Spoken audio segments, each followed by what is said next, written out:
Tingnan nyo itong mga loading ginawa niya sa pakwan. Pagkatapos niya ngang i-frozen, inidid niya naman ito. Tapos nilagyan ng melon. Tapos melon ba yun? Lemon. Tapos nilagyan ng pulot. At napakasarap daw niyan. Ala, ano kaya lasa nun? So, titingnan natin kung anong lasa nun. Susubukan din natin, okay? Let's go! So yun na nga mga lodi, dahil nagkonte tayo ng pako ng isang araw, so minatira at inilagay ko sa freezer yung tamang-tama yung mga lodi.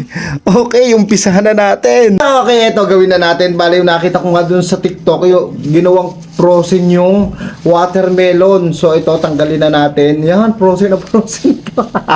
Bale, ito yung tirang pakwan ng isang araw, ano. Tapos, nilagyan niya ng pulot. Kung mapapansin nyo, may chupon ako dito. Ito yung ating pulot, yan o. Yan o, nagsasabing hindi nilalanggam yung purong pulot yan. Puro ito kasi ako ang namuhag dito nung summer pa.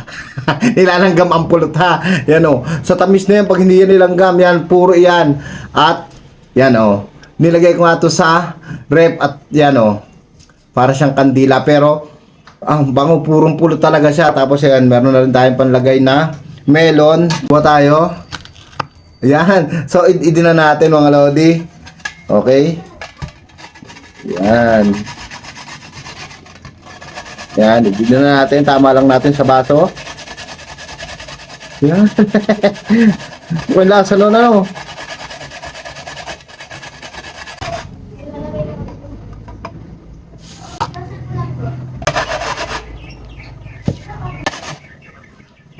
So, ayun, tapos na nga akong mag-ed at eto, may natira pang ang dalawa, no? At eto na siya mga lodi, oh. Wow, parang ang sarap-sarap niya. So, ilagay na natin yung mga kailangang ilagay habang nagpo-frozen pa siya. Yan. Yan. Okay, tapos itong pulot. Paano to? Matigaso. Lagyan ko na lang. Nako! Ito na lang. Hindi kasi yung kutsara. Mga lodi, purong pulot talaga to. Yan. So, lagyan natin. Lagyan natin ng purong pulot. Yan, siguro pwede na yan. May langgam-langgam pa. Ang tamis niya. Oh, sarap talaga. Tapos haluin natin. Musayong. Halo natin para yung pulot niya ay kahalo na. Yan. Wow. Sarap nito mga lodi. Yung watermelon natin may pulot at sintunis. Wala akong mabila na ng lemon talaga. So, ito na. Tikman na natin. Yan. Okay. Grabe ang lahok ko. Buti wala yung asawa ko. Okay. Ito na. Tikman na natin. In 3, 2, 1. Oh, mangingilo ang mga ngipin ko dito. Wala na pala akong ngipin. So, ito na. The moment of truth. Sabi nila, masarap daw yon. In 3, 2,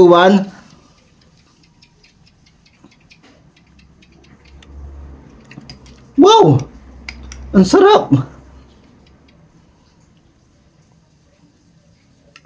Marami nangingilo pa yung isang kong ngipin sa taas. So, sobrang frozen ito. So, dagdagan natin ng pulot na ko para ito sa baby ko eh. At buwan ng pag merong gisaw. So, talaga namumuhag ako ng laywan mga lodi. Kaya alam ko yung purong pulot at hindi, no? Yan. Yan, lagyan ko pa ulit. Grabe sarap ng purong pulot. Kasi wala siyang sugar. Kaya gusto kong mamuhag lagi ng laywan pag mayroon akong nakikita. Okay, ito na. Tikman ulit natin kasi medyo matabang kanina. So, dinagdagan ko na siya ng pulot. At ito, tikman na natin.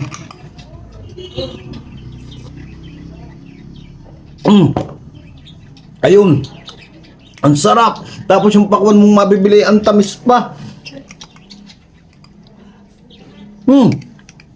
Para siyang kuwan.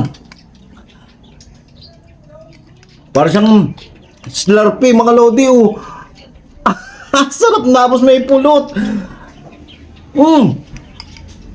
Try nyo na mga lodi, dagdagan nyo lang ang pulot kasi ang pulot naman ay walang sugar. So, try ninyo at napakasarap. Dapat pala nilalagay muna yung watermelon sa freezer at saka mo idin at para sa nga siyang Slurpee. At napakasarap niya at mag-enjoy ka talaga.